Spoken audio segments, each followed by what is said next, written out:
路加福音18章1も見失った弟子をイエスをもうんほども初日へぽうさあこえばのらあすぐつばは祈りを弟子しほうでまさすむずいしやいんざパンとほうかんともそんちほさわらすもよとはもわらえぬたつおとほさといつおもちひちもとうちょんちまめしぴぎらしほうそめやあふむすかあとくざおなみふはし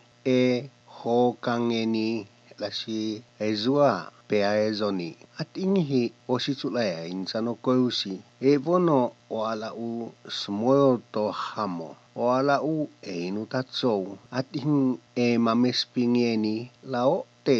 a hupsonu afeo fu wao mo za to usni te ao kouso ho kwa kuzo etsumu hu o no o taho ya inza te mueno talui eta kuichi hokan o atesis aeno to usni to hamo na la huhutsmashi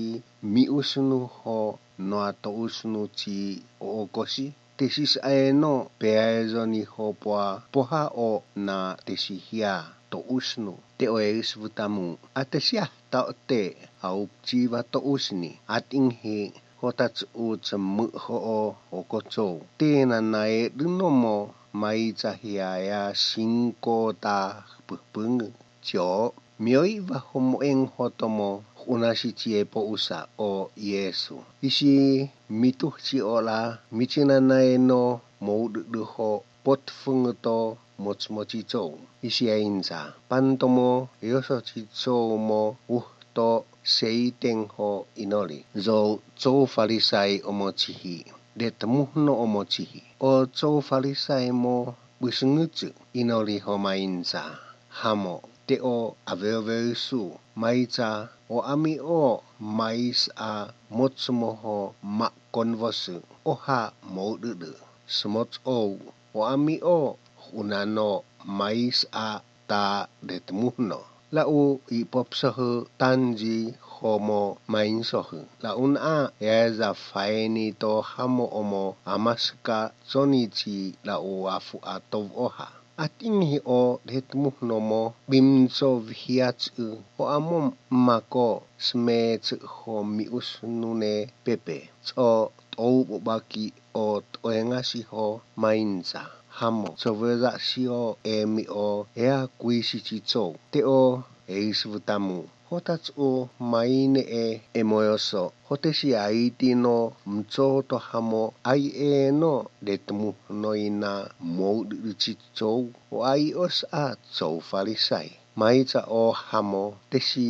epeohi ola biepe chicho huebzeni ola yachi biacha chicho su pantomo mahafoto foina na ho baito to Yesu te noa hoe ochi to Yesu aiti to tesi Yesu so koicha atinghi isi eoho ato Yesu o okoho pau to tu susi yainza pau tan esi o oko teav apotani maiza omo yonto pungene pepeci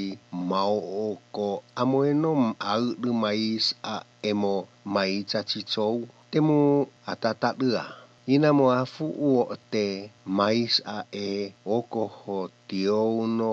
pung to hamo chichou o atea tu me de tama oko to hamo seba panto chihichi papoevu to so yutaya mo uso ho noa po pachohivito Yesu yainza mo umnuchi sensei cuma nante o hioa niante o me de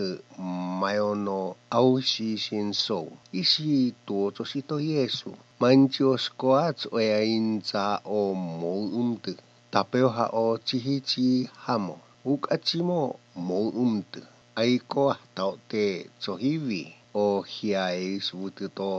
oe suvuta o tem sezo o te opchoi o te meo eoi o te emeknu la meot to maamei. Isi ut inga to itso. Atutuhu hoesvutaeni o utua hosane mo un a okoho pe o feihini. Isi tali to Yesu eni ivahami usini ho inza. Mon atsoni o mouka. Ataha pieni o zoisu faeni tomo tia titsou na beisu. Teko tueno ea yupasuti teko soangwane pepe. Atavei teko tofe niao. Neisi tali toitso eni mitsu ma nanatso maita homo na no yupasu. Isi aiti to Yesu tuyainza emo yupasu titsou hoti mele tamao koto pengeto hamo tus a songovewa. Emo yupasu titsou hoti mele tamao koto pengeto hamo mo ngoveo heto lakuta hoti utu to kouto fezo. Emo tamats uhutai etan titsou tu totosi hoti maita sianan te mele noa to usni yainza to Yesu. Ina wala peli tatsou la siaca ha peli to hamo. Nemio yainza to petelo. Teko aiti imza tu teongasi momza hotu to ofehini su. Yainza to Yesu ainoa Te wa umta Yesu tamu namo afu nomio to to hamo ho. Teongasi na yatsiemo vtsongu nanato to haesa maameoi hoina o oko. Atea tuote yonta hiema itan ho asu su man inate edua apinano yonote semu hochi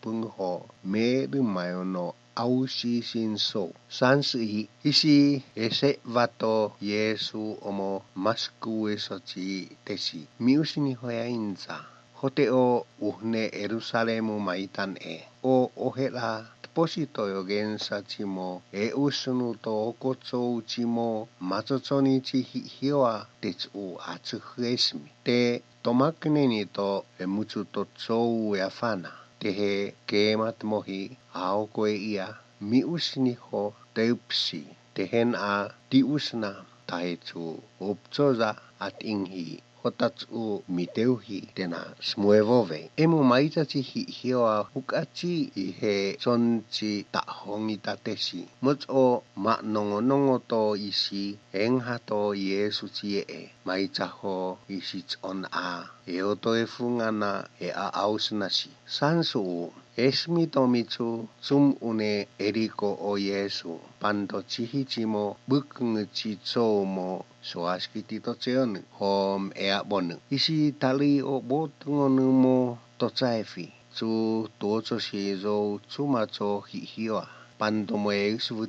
ai o Yesu ne nazalo te seoduano to chaifi tane. Mitsu mo zoi oko to tavite chi Yesu chovezao omo papoevu chitsou ihe koitsa po te taungu na mamo asuktu tomuno I mozoi okoto tavite chovezao mitsue no tosvo o Yesu sumuhuno ho usnato tu susi omo bukeng chitsou nemo o sumu isi tuotosi to Yesu sumana teko poa hiwane niao isi yut inga no ocha mi o michi bohong miusini to Yesu hoyainza na hotsu teod isipa eov otasin kosu mitu osni bohong o bukeng so tofe ni to Yesu chacheo ni ho toh momoeng to hamo ihe ai ti to botongon ngeni maezo atsuhu toh momoeng to hamo